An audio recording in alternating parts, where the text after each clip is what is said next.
Are you gonna be Now that able? I'm addicted, yeah. Are you gonna be able to even do the show? My All day right. just doesn't begin. It just doesn't begin until you get your coffee. Just I does know. not begin. No, I know. All right, let's do this thing. Are you ready? Are you clapping today? It's silent claps, but yes, Oh, right. in Okay. theory, I will be clapping with you. Yes. All right, you ready? Three, two, one. Yeah, it's another Probably a little too edition. energetic with the clap. Probably a little. That's not because you didn't have your coffee. That's not a reason why It's a good you feel point. you needed the It's clapping. it's very quickly gone from me not drinking coffee to now feeling like I need coffee to start my day.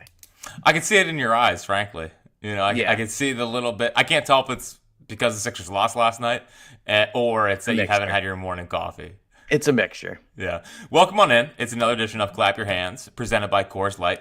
I would say it's probably too early for a Coors Light, but just mix it in. Yeah, When you're till Monday to get you to Monday. yeah, the Monday night Coors Light when the Sixers win Game 2 is going to hit a lot better than the Saturday night the Sixers lost Coors Light. Yes. That's not going to hit the same. So it's Jack Fritz, Eliot Shorr-Parks reacting to obviously Sixers lose up in the Mecca. Oh, the Mecca last night at the at Madison Square Garden.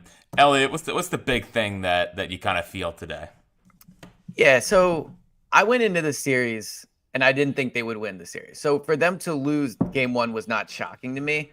I think my main takeaway before we get into the specifics is I just think if these teams played 10 times, it would be 5-5 or 6-4. I think the idea the Sixers are way better than the Knicks just isn't really true. I think they have Embiid and Maxey, who are two of the three best players in the series, and frankly played like it yesterday. I know Embiid obviously had the injury scare.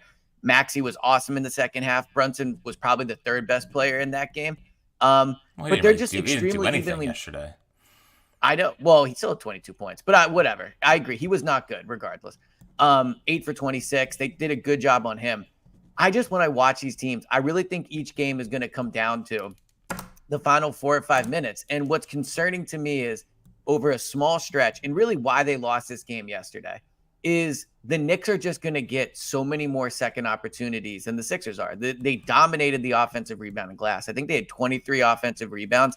And watching a full Knicks game now as closely as I did, obviously because they're playing the Sixers, it's pretty clear on offense their strategy is shoot threes and then get the offensive rebounds. Like they're not really attacking the basket. Brunson, I know, does like the mid-range thing, but that wasn't falling for him. So overall, I don't think it was a game where you leave and go, man, they have this one thing that's going to be the Sixers' fatal flaw. I guess rebounding would be the closest to that. But I didn't leave thinking, oh, it's six. The Knicks are going to win in 5 or anything. I think it's going to be a really close series. And at the end of the game yesterday, Josh Hart made threes and the Sixers didn't. And so they lost. Like that's kind of what it came down to in a simplistic way. Has a take aged as horribly and as quickly as my rebounding is overrated No, take? it took about a quarter. Well, and I appreciate the people that tweeted me it about Yeah, I'm how, sure. how poor it was. And hand up, I didn't put that one in the take vault. It definitely because my thing with rebounding is that it's really just effort. Like if you just try and want to, you can get rebounds. The way that they just got absolutely torched on the boards yesterday was brutal.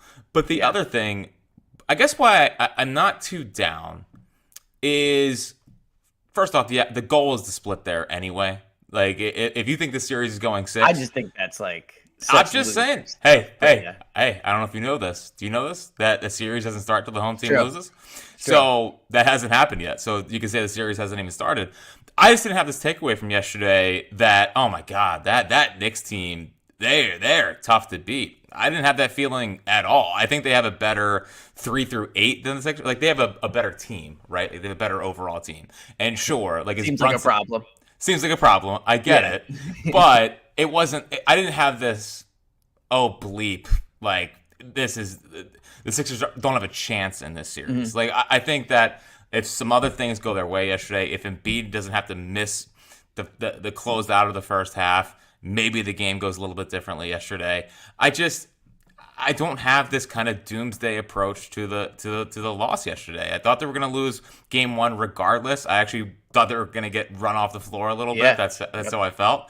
And they didn't. And a lot of it was the offensive rebounding Do I think that they could correct freaking rebounding? I would hope so. I mean, they might not have the personnel for it, but it's not the most like incorrectable thing in the entire world. So it should be the easiest thing to do. It should I mean, theoretically. of the main like shooting, passing, rebounding, I feel like rebounding should be the easiest of those. Yeah, it should be. So, like, sure, is McBride not going to go 5 of 7 again this series? Probably not. But is DiVincenzo going to have 8? Probably not. He's going to have more than that. Are they going to be able to shut down Brunson essentially like they did yesterday? Probably not. But the simple fact of the matter is that they do have Joel Embiid, and I thought Maxey was good yesterday. I thought yesterday was like, okay. Now, it took him a little bit to get going, right? I mean, in the first half, it was like, what is Maxey doing out there? He's kind of just floating. Yeah. And then he had a little dog in him, and I was happy to see that. Now, it felt like the Knicks kind of went to the game being like, okay, you're not going to beat us from 3. If you can do your kind of acrobatics at the rim, like you can.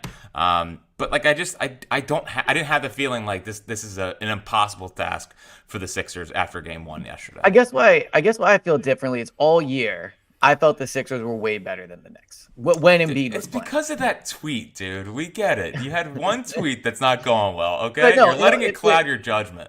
I mean, you were higher on the Knicks all year, so maybe for you it isn't as startling. I thought the Sixers team was way better, and so and then honestly, at the beginning of the game, Embiid comes out, he's dominating. I'm like, all right, here we go. Like they have the best player in the series. Embiid looks awesome. He comes out, I think he scored the first 9 points of the game.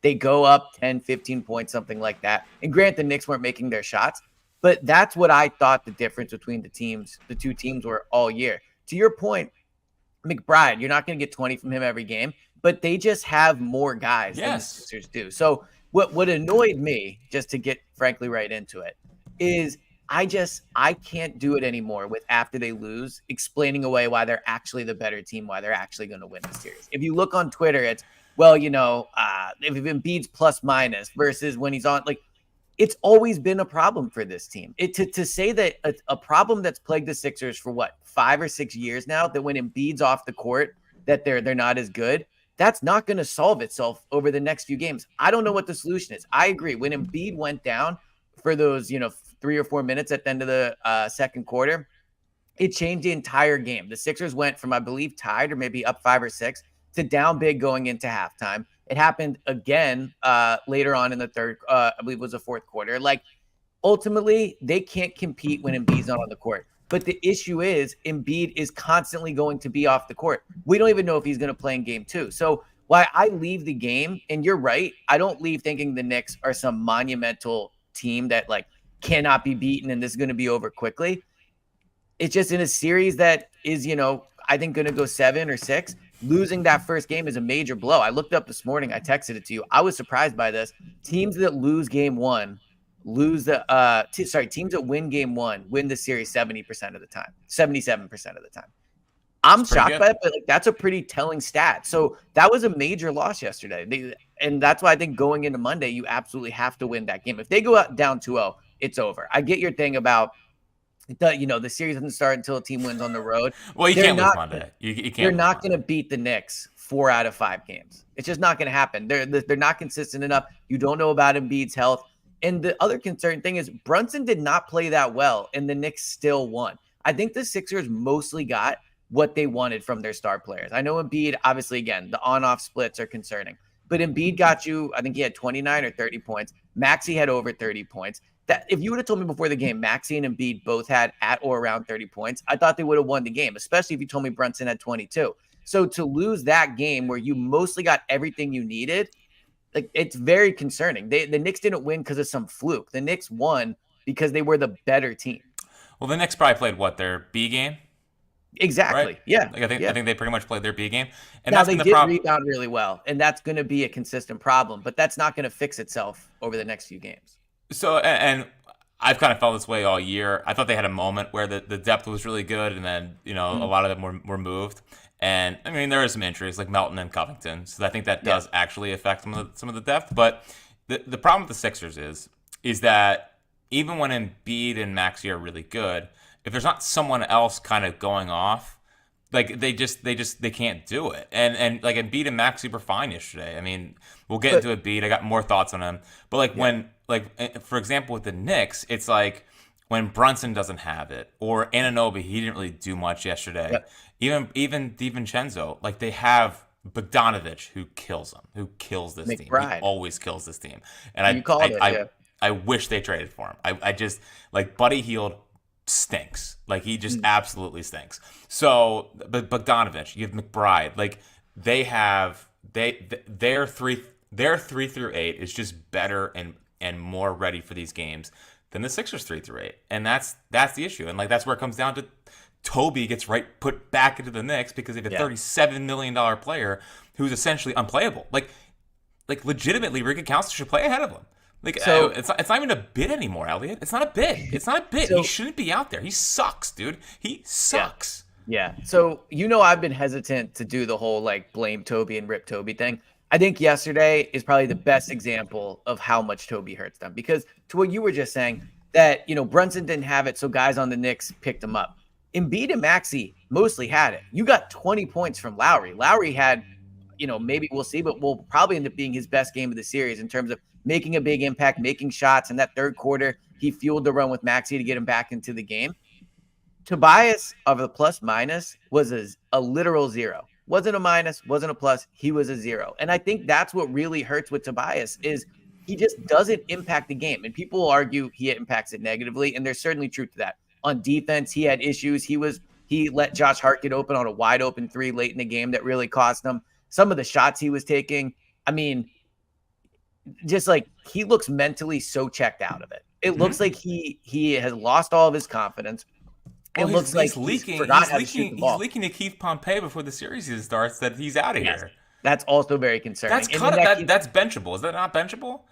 Yeah, if they think it's him. But who else would it be? They're just not going to bench him. Well, I mean, it could be his brother, whatever. But regardless, it's the Tobias Harris. I agree with you. Thing. But now they didn't play him late in the game yesterday. He wasn't on the court for the final 4 or 5 minutes. That's encouraging. But he still played 31 minutes. So I was going through it this morning, and to what you were saying about their 3 through their 8. So let's say they decide Tobias is unplayable, and you're not going to put him out there. So you have Embiid, Maxey, Oubre, Lowry, Batum, Paul Reed. But Paul Reed can't really be on the court if you think Embiid has to be on the court. So you're really at 5 players still.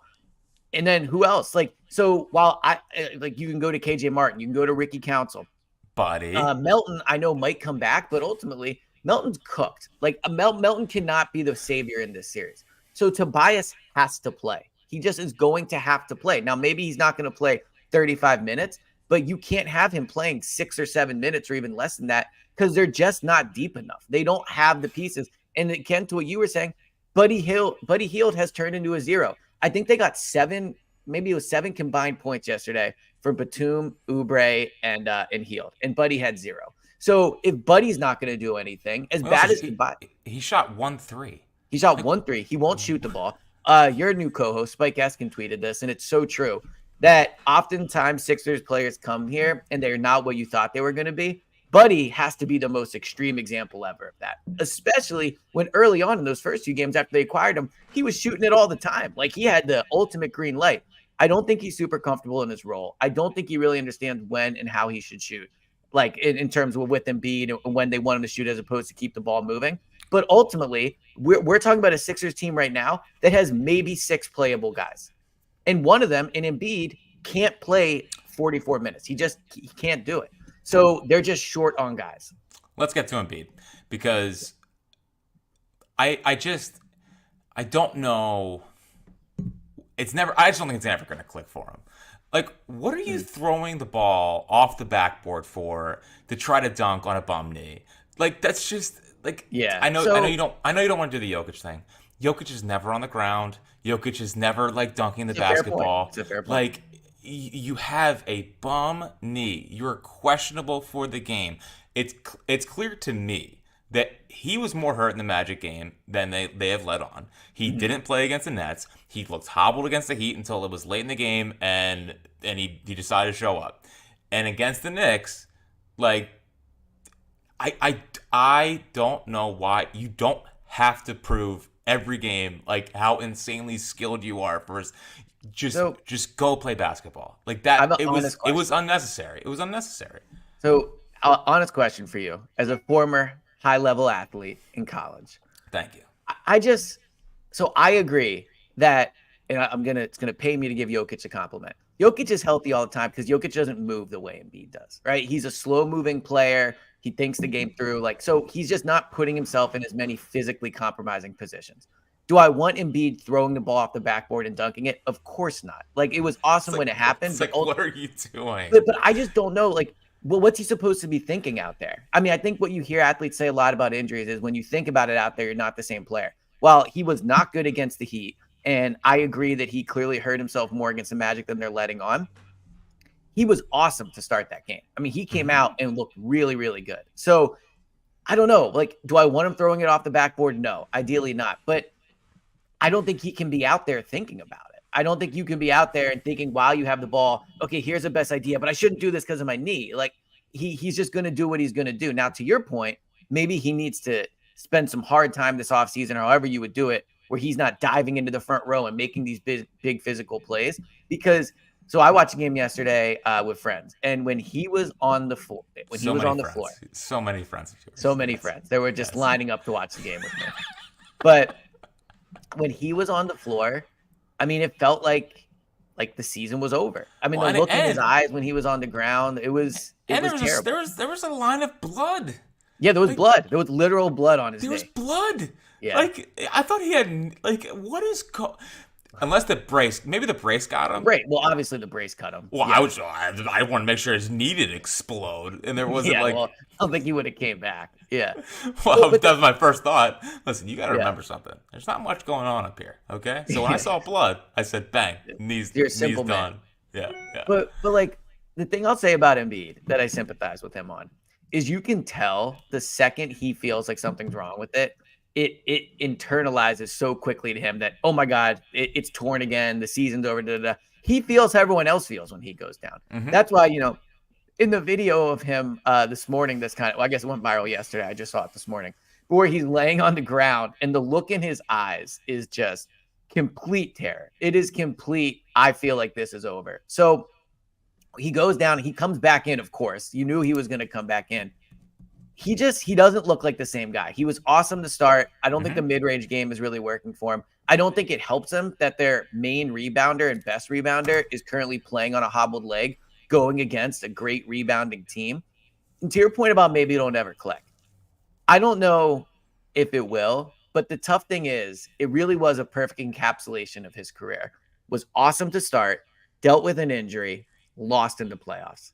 It is what it is. And so if you look at these next few games, do I think Embiid's going to play in game 2? I think he's probably going to play game 2. Oh, yeah. Do I think Embiid has it in him to win or to play at a high level for 6 straight games if that's what it takes?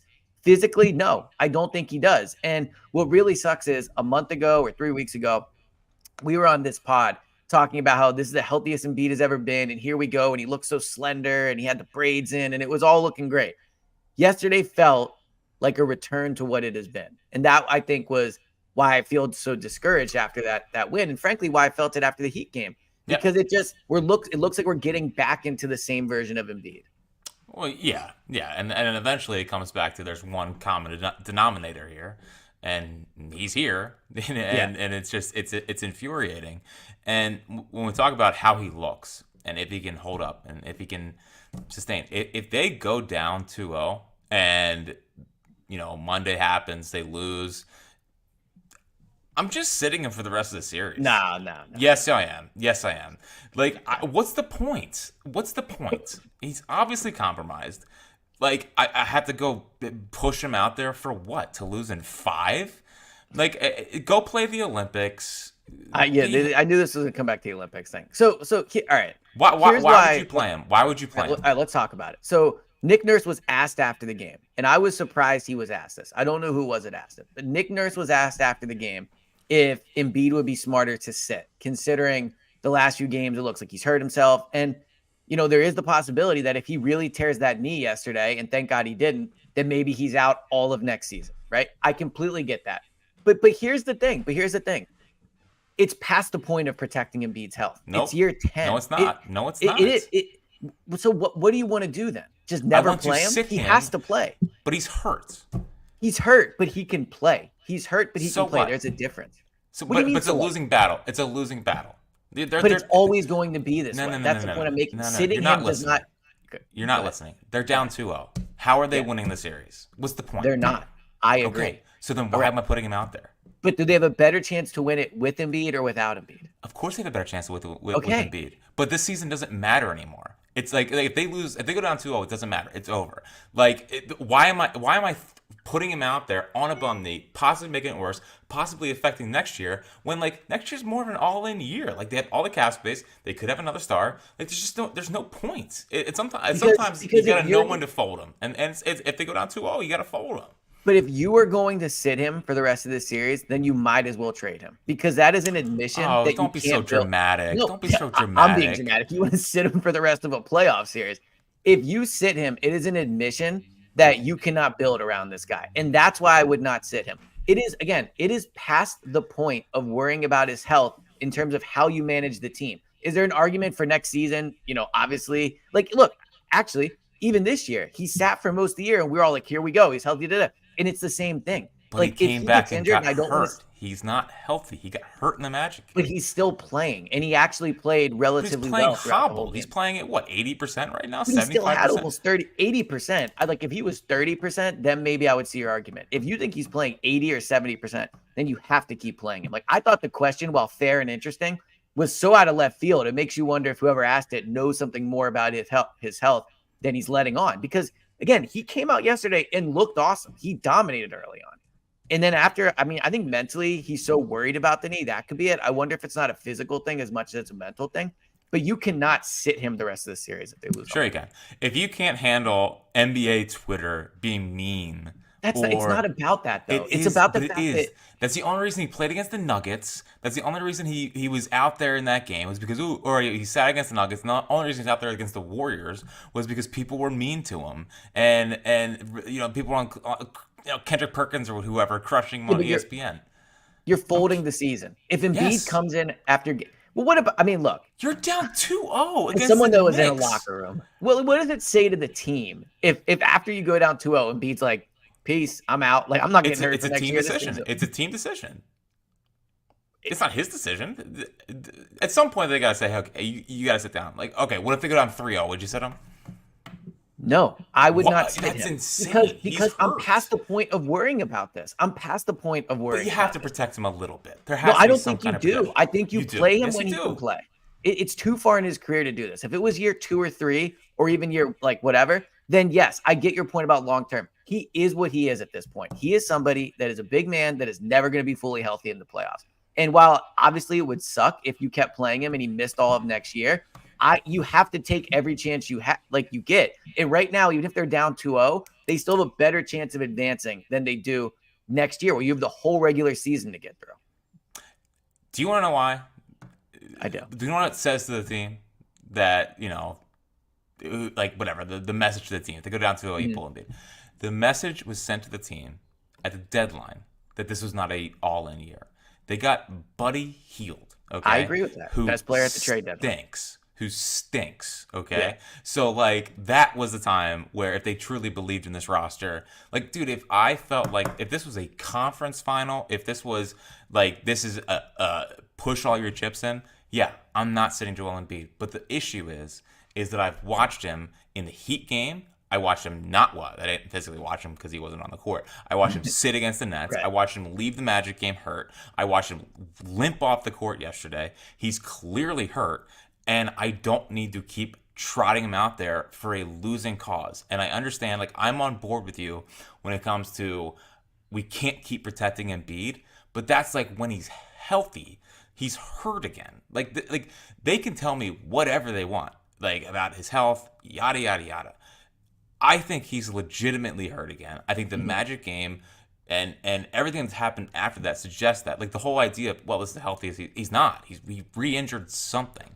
And if they are down 2-0 against a Knicks team where they have to like go on almost a miracle run, I'm not risking next year. I'm not risking his amazing Olympic gold medal run for a chance to come back and beat the Knicks, because I don't think it's going to happen. Like, I don't know if you ever heard this reference before, but like Kenny Rogers said, You got to know when to hold them, and you got to know when to fold them. And A I'm favorite folding. reference of yours. I'm folding them. I'm 100% folding them. Like If you're down it's 2-0. not worth it. It's not worth If you're down 2-0. If I'm down 2-0. Here's my question. So let's say you feel that way. Then why play him on Monday? Because they're still there. It's only 1-0. And I can still have a chance Right, to be but miracle what and you're beat. talking about is like risking a whole nother year, his career. You're all in next year. The team that I agree. It's only 1-0. It's only 1-0.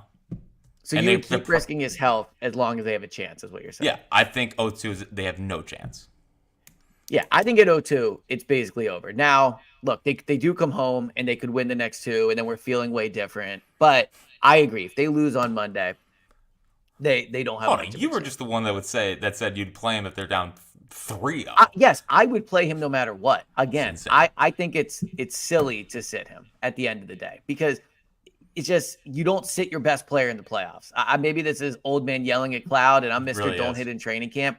But if your best player can play in the playoffs, you play him. I just think it would be a really bad message. And it would basically be punting on the Joel Embiid era, or it would be like giving up on the it. Era. It would be. You don't sit him if he's healthy. Otherwise, then he's not healthy. He's not healthy. What are you talking about? He's healthy enough. He's healthy enough. No, he's not. He's had he's playing in 2 of the last 3 games. He has had to leave the court because of his knee. But I think that's not mental. Healthy. I do think that's mental a little bit. Don't you agree? I mean, they've said it that when he feels something weird with that knee, it freaks him out and he leaves. So I would freak out too. I would 100% freak out. But there's a difference between, and I don't want to use the word afraid, but there's a difference between being mentally worried about what's happening and there actually being physical damage to the knee. That is different, right? So if he's falling and he's like, oh my God, I'm really hurt, and they get him in the locker room and bro, you're okay. You didn't hurt it. Like, get back out there. That is very different than him falling in the Magic game and in yesterday against the Knicks, and there being literal physical harm to the knee. So if he's not hurting it more, then it's really just a mental thing. You know what this reminds me of? It reminds me of when the Eagles benched Carson in 18. And then maybe they could bring in Foles, and the Sixers could bring in Foles, and maybe they'd go on a little bit of a run. Paul Reed. So let's talk quickly about Maxey. So Maxey, I thought looked good yesterday. First half it was a lot of where's he at, like where's Tyrese? He wasn't making an impact on the game. Mm-hmm. I thought it was meaningful that he had the fourth quarter. Like, it was a lot of drives that I couldn't figure out. Like, it looked too easy in a way. And in my Thibodeau, like, he's done this with these kind of guards before, like Kobe, the famous thing of baiting him into shooting all the time. Like, I think that's what he might have done with Tyrese Maxey yesterday, of just baiting him into letting him get to the rim. If he can make circus shots, like, go ahead. Mm-hmm. We're not going to let you get hot from 3, because if he gets hot from 3, it's easier to put you back into the ball game. Like, I thought their thing with Maxey was take away the 3, make him drive, and if he makes the circus shots or makes the tough shots to the rim, you live with it and you take 2 rather than the 3. So I thought early on, part of it was, he did have 7 points in the first quarter. But I thought part of it early on was Embiid was just playing at such a high level that he kind of took a step back to that. The second quarter is where I was disappointed in Maxey. When Embiid was off the court for part of it, but then it also clearly cooled off after his really hot start. I think Maxey at times takes too long to get going into games. Nick Nurse talked about before the game how before the year he set a goal of 20 shots a game for Maxey, and I think he came right around there. So Maxey's shooting it as much as they want him to. For me, it's more where these shots are happening. Again, in the second quarter, the Sixers really needed him, especially when Embiid went out. And when they need him, he didn't step up. So I think you're seeing 2 things. One, when Embiid's on the court, Maxey's life is just easier. We saw that when Embiid was out for those 9 weeks. We've seen it when he plays with Embiid this year. They can't focus on him as much. And in the second half, I thought him coming up big, especially in the third and then late. Him driving to the basket was outstanding to watch. I think that, you joked at the beginning about the Mecca, but there is something to be said about stepping up in the second half of a playoff game in New York against the Knicks at Madison Square Garden. There just is. There just is. There just is. So I was encouraged by the second half, but where it really comes down to, and it was a small sample size, but outside of rebounding is probably why they lost this game. We talked all season about, can Maxey be the guy if Embiid's not there? Can Maxey be the guy to carry him? And yesterday, he was not when Embiid was off the court. When Embiid's on the court, his life is easier and he kind of, benefits from the gravity and the attention that Embiid gets. But all these years, why have they lost the non-Embiid minutes? People point to the backup center. But really why they lose the non-Embiid minutes was Jimmy Butler wasn't that good in the Raptors series. Ben Simmons choked late in the playoffs. And then James Harden, at least, now obviously he was the best of the three, but there were moments where he didn't play well and completely disappeared. Embiid has never had somebody to step up and really kind of carry him when he can't do it. Maxey came close yesterday, but in the non-Embiid minutes, Maxey couldn't do it. So, yeah, I mean, I think Maxey still had a decent game. I think you take the point total he had, was like 33, 34, something like that. 33. But it was where they came, and it was what he was unable to do when Embiid wasn't on the court that I thought was disappointing. It looks like he takes too long to get into the games. I can see it. Yeah. I mean, it wasn't I think the numbers would suggest it was a huge, huge, huge performance, but yeah, I don't think watching it was. in watching it in real time, it certainly didn't feel that way. But he had some good moments late, and you hope that kind of translates over into game two because they needed to get going a little bit earlier for sure. Lowry, dude, he's so good. It's so. I was so wrong about him too.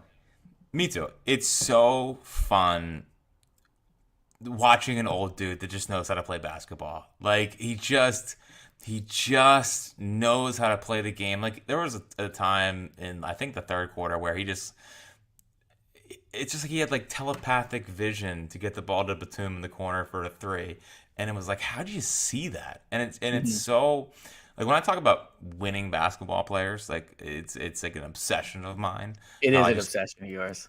He is just a winning basketball player, and they've gotten way more from him than I thought they would have ever gotten. I mean, he played 38 minutes yesterday, and he looked pretty spry for, again, 38 years old, playing 38 minutes. Yeah. He had 18 points, 4-7 from three. We talk about, is McBride going to be able to do that again? My worry is, is Lowry going to be able to do that again? But at the same time, at least he's going to make smart plays at the right time, hit an open three, and get the team into offense. And he's been such a good pickup for this team. So I do think of the three that kind of had uncharacteristic games yesterday, McBride getting 20 or whatever he ended up with. I don't know how uncharacteristic that is. Outside of Quickly, he's probably their best bench scorer that they have. Yeah, outside of Quickly. Outside of Quickly.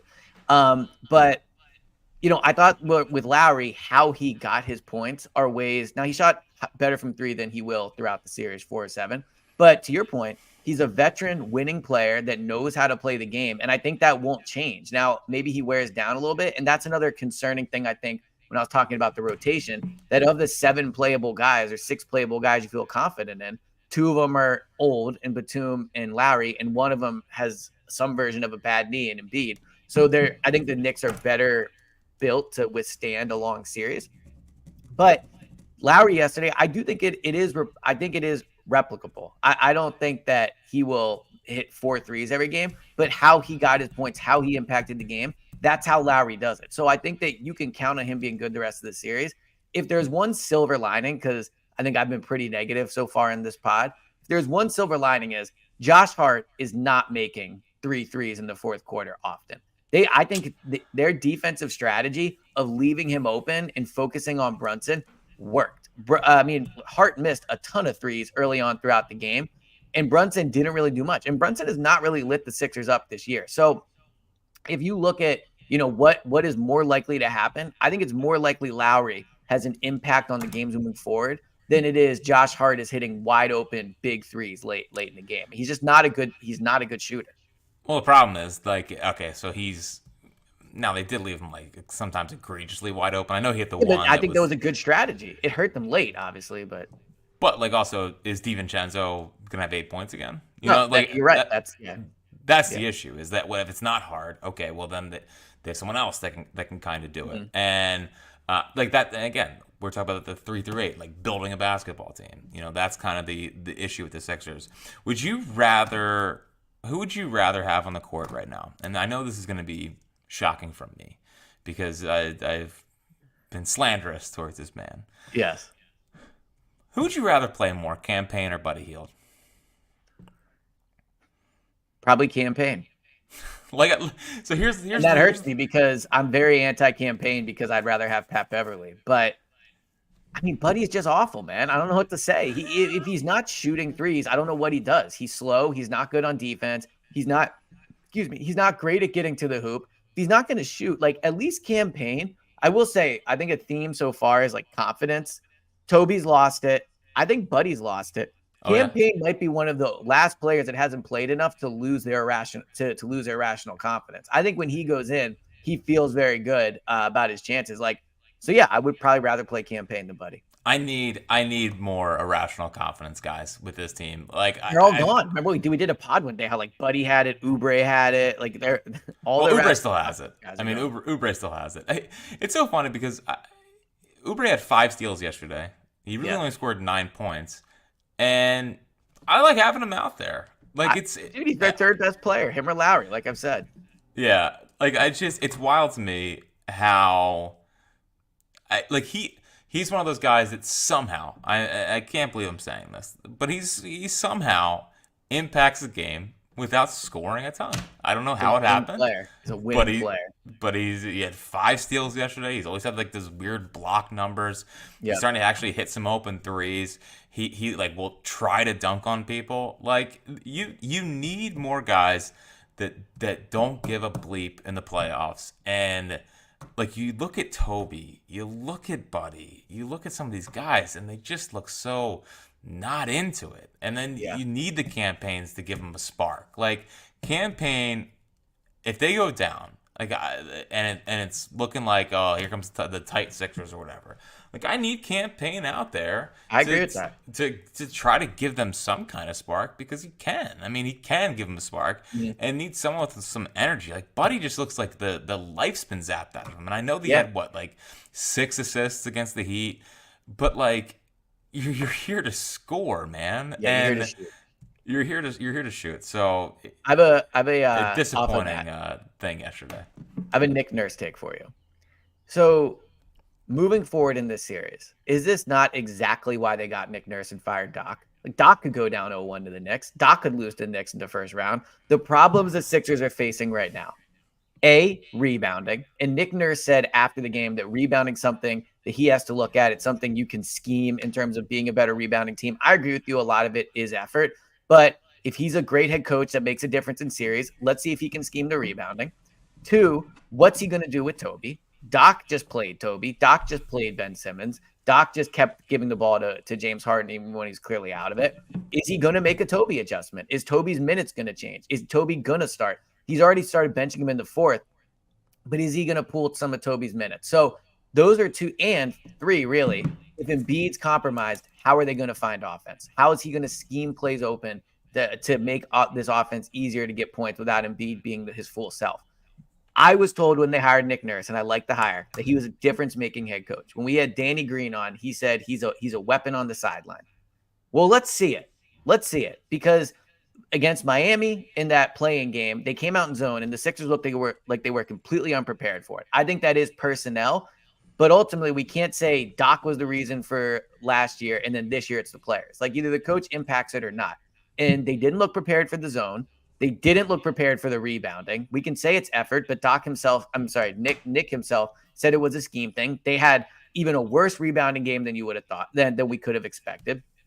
So let's see the changes. The whole thing was Doc didn't make changes in the playoffs. Let's see for game 2 and game 3 where these changes are. Because if they look exactly the same, then what's the point? Like, where's all the Nick Nurse hype, and what was the point of moving on from Doc? Yeah, no, I think that's totally fair. I mean, you can't lose a series you can lose a series to him, but you can't lose in like embarrassing fashion to Tom Thibodeau. You know, I mean, we know why Tibbs is here, and it's for defense, but offense has always been kind of his issue. I mean, I think the main problem is Brian Gates. You know, every time I see Brian Gates, I'm like, how's that guy an NBA coach? He doesn't scream NBA coach. He looks like an accountant. He looks like he worked at an insurance company for like 40 calculator years. Guy.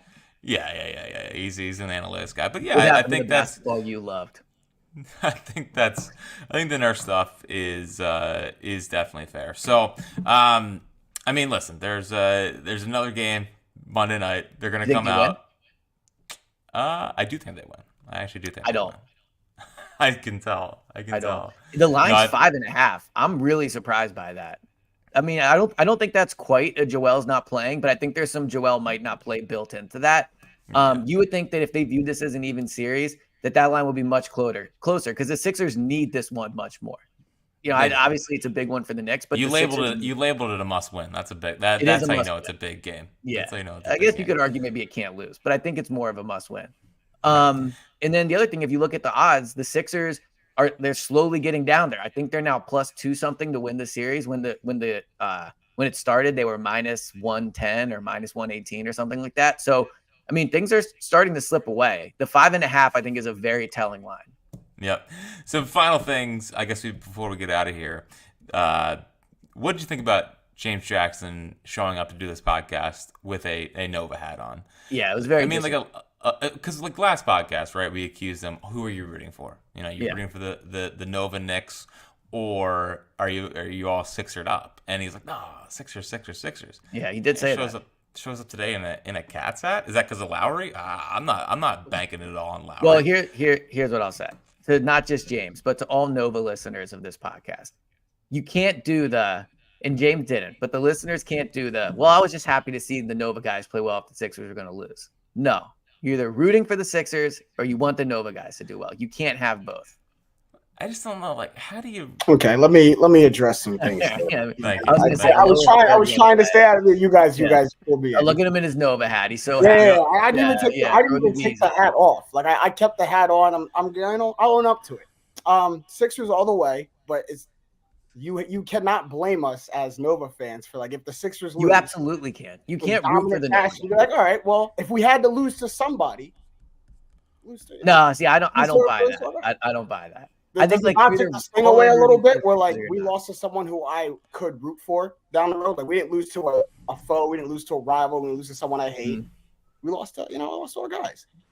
Look at you, still wearing the hat. Yep. That's going down with the ship. Going down with the ship. Yep. Thanks. Dynamite Adam. So, listen, we'll be back. I guess Monday night. Oh, I want to make it official too. I got one more thing I want to make official. Because I now watch games for next year, which is always a healthy way to go about a playoff game. Of course. There's only 3 players that I want back outside of I know Paul Reed's here. I know Embiid's No, here. well, you know what's interesting? If they don't make it out of the second round, Paul Reed is not here. I should rephrase that. If they lose to the Knicks, his contract is not guaranteed for next year. Remember, there was that caveat where I think it was either they had to get out of the second round or make the second round. But if they're out in the first, his deal is not guaranteed beyond this year. I'm 90% sure.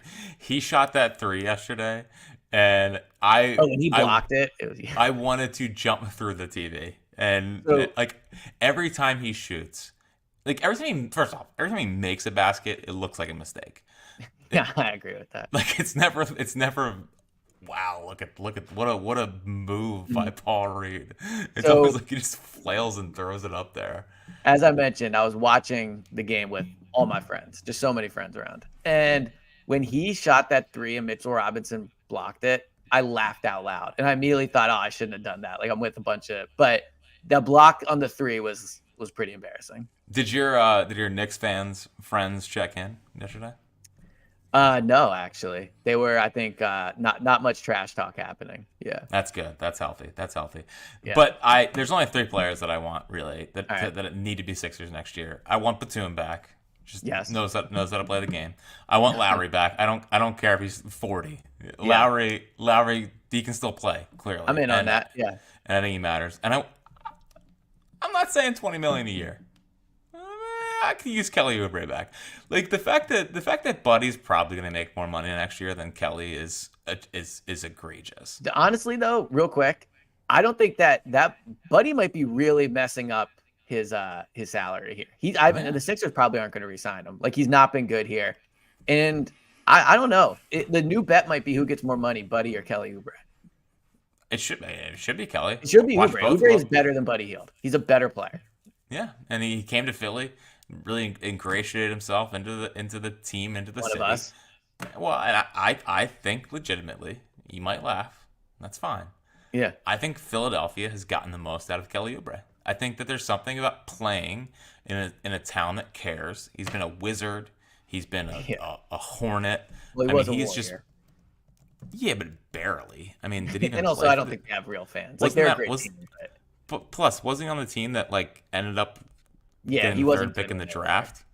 Yeah. So they Washington, Phoenix, before KD, they have bad things, but still. And he's playing 34 minutes. If he's playing 34 minutes a night on the Phoenix, the 2019 Suns, they probably suck. Okay. Yeah, as opposed to 34 minutes on the Sixers, then they're legitimate title contenders. Yeah. So no, I would take Uber back for sure. I hope they resign him. Yeah. I have come full circle. He's not as much of a losing basketball player as I thought. I like still a little bit, but I'm not out. I'm not out. So the best thing we'll about see what happens. It. So I'm proud of you. Except with the take fault. That cannot be changed. Well, do you have any closing thoughts before we get on out of here? I just wish I felt better about this. I really do. I really, really do. I'm excited to watch Monday. I'll be curious to see who comes out with more fire of the two teams. It's a bigger game for the Sixers, but would it shock me if they came out and folded in the first 7 minutes? No. So I'm interested to see how they come out. Well, as I try to tell you, clean slate. They're not the old Sixers. Yeah, exactly. No, that one's so far out of the take vault. The second I started watching the playoffs again, I was like, no, can't do it. Would you trade every single thing the Sixers have for Anthony Edwards? Yes. Right? Maxey, Embiid, the picks, I love him so much. He's so good. He really is. I love him right now, but 12, 13-year-old Eliot would have so many like pairs of his shoes, his jerseys. Like I wasn't a big poster guy, but he's everything I love in a player. The 90s had Jordan, 2000s had Kobe, 2020s we have Anthony Edwards. I love it. Yeah, that's a good that's tweet. Our guy. You should tweet that's our guy. But yeah, I legitimately think they win on Monday. I think they come out ready to go. And if they go down 0-2, watch the game. Embiid. Watch the game from the bench, as Joel. Yeah, we'll get him. We'll get him next year, as they say. All right, for Eliot Shorr-Parks, for James Jackson continuing to wear his Nova hat behind the scenes, very disappointing. And for me, Jack Fritz, we will be back post game. Hopefully, maybe. Depends on the Phils. Tomorrow night for Sixers Knicks game 2. Go Sixers. Make it 1-1 before you head home to the Wells Fargo Center. Yes, sir. And we'll talk to you Monday or Tuesday on the Clap Your Hands podcast.